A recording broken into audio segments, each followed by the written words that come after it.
Supreme court पारां कराची में बरसातुनि दौरान बिल बोर्ड्स घरनि ऐं शहरनि मथां किरण ते कावड़ जो इज़हार कयो वियो। करंट लॻण सबबि थींदड़ फोतिगिन ते केयर इलेक्ट्रिक जे सीईओ खे फौरी तलब कयो वियो।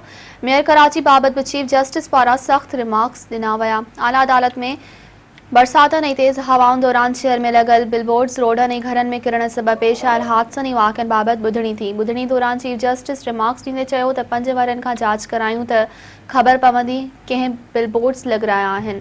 चीफ जस्टिस वधीक रिमार्क्स ॾिना त कराची में अहिड़ा वाक़िआ पेश आया, सिंध हुकूमत जी रिट किथे आहे।